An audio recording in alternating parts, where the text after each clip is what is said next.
Hello friends.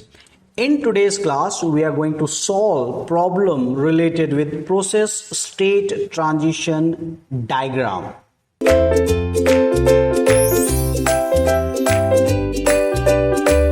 So this is one of the question from 1996 and it says that a process transition diagram in figure 1.8, this is the figure 1.8, you can say, is representative of. Okay, so now it is what it is representing, right?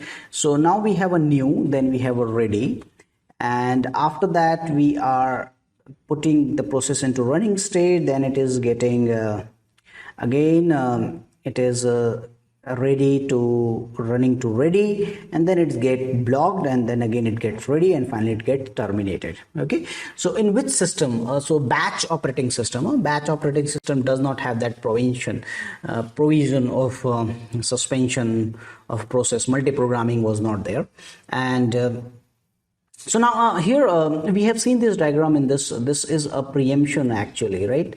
When you preempt a ready process, running process to ready process, that is a preemption. Okay, preemptive process, preemption. Okay, so is it a preemptive scheduler, operating system with a preemptive scheduler, and operating system with a non-preemptive, and a uniprogramming? So uniprogramming is having only a single process, and we have a new, then what we have is after that we have a running, and then we have a blocked, and then we are again running, and then finally terminated. Okay, so now in a non-preemptive system we cannot put a running process into a ready state, right? So this answer here in this case is an operating system with a preemptive scheduler, right? Scheduler will come here after some time, but an operating system with preemptive scheduler. Okay, this is the next question, and it says that which of the following is false about the process being suspended to hard disk? Okay, and it says that increasing the degree of multi-programming leads to suspension of the process. Okay, so increasing the degree of the multi-programming, that means putting more and more process. Okay, more and more process. Where? Process in main memory, right? Main memory. And if you have more number of processes in the main memory, so you don't have any space, then you need to suspension, and that is a true statement. More number of process leads to the suspension of the process, and that is also a true statement, is somewhat related with option A only. C says that suspension of the process means that process will be transferred to the hard disk, and later enough space is present and it will bring back to the main memory. Okay, so that is the definition of the suspension to the hard disk, and that is also a true statement. The option D says there is a suspension from the new and terminated state, and this statement is what? Its statement is a false statement. We do not suspend a new or a terminated process. Okay, so we don't need to put them in the terminated state. If it's a new process or terminated. Okay, so answer in this case is D. So the next question is consider a system with n CPUs. Okay, remember this point that there are n CPUs, one of the data, m processes, okay, where n is greater than or equal to 1 and m is greater than n. Calculate the lower bound and upper bound on number of process states in ready state, running state, and block state. Okay, so now there are m processes are there, and if I say lower bound, how many processes can be ready? So there is no such requirement that this many states, this many number of process has to be in ready, running, or block state. Okay, there can be 0 number of process in the ready state, 0 number of process in the running state, and 0 number of process can be in the block state. So there is no such stringent requirement of that this many numbers should be ready, running, or block state. Considering the upper bound for the number of process, so upper bound, how many process can be in the ready state? So all the process at a time can be in the ready state.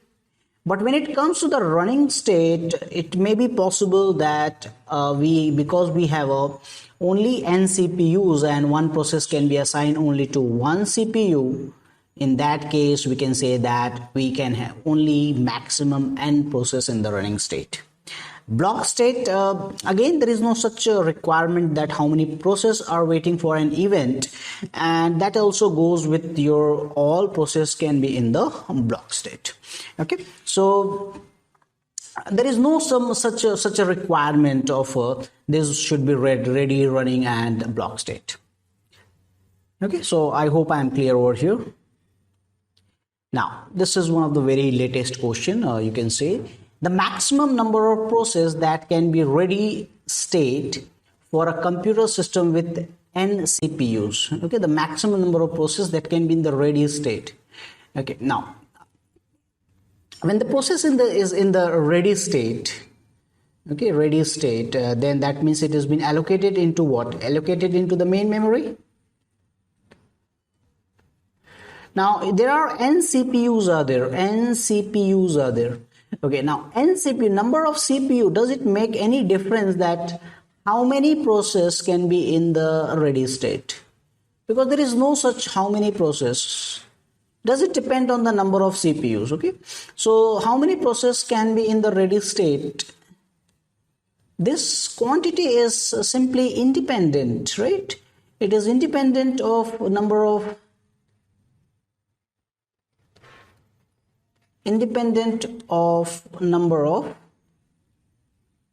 CPU, right?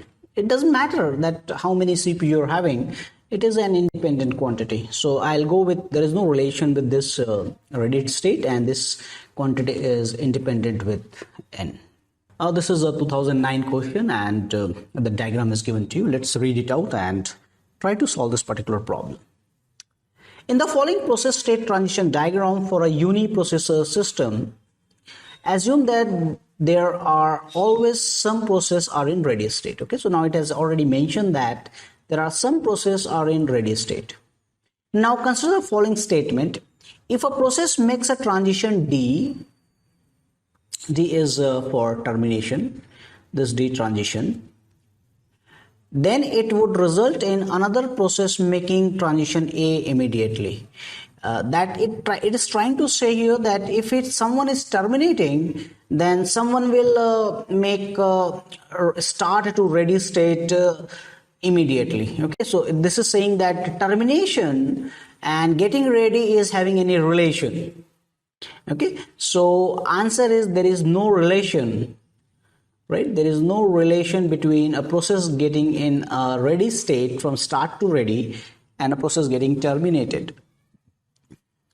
Second statement, a process P2 is in blocked state, can make transition E, while another process P1 is in the running state. Now it is waiting for some event. Okay, P2 is making some event, waiting for an IO completion, let's say, and that time another process in the running state. So can this possible that a process can come from block state to the ready state? So there is no issue related in moving a process from block state to ready state while another process in the running state. There is no such requirement that it cannot be go into a ready state. Okay, so this is your it seems true. The OS uses preemptive scheduling. Okay, the correct pronunciation is scheduling. Okay, but I'm very much used to say scheduling. Okay, but it is scheduling. Okay, the OS is a preemptive scheduling. Okay, so yes, we have a transition from running to ready state. We have a transition that a running process can be interrupted, can be get back into this ready state, and that is only possible when the OS uses preemptive scheduling. Okay, so this is also a true statement. Okay, the OS is a non-preemptive scheduling. Okay, so that is preemptive, so I'll say that this is false.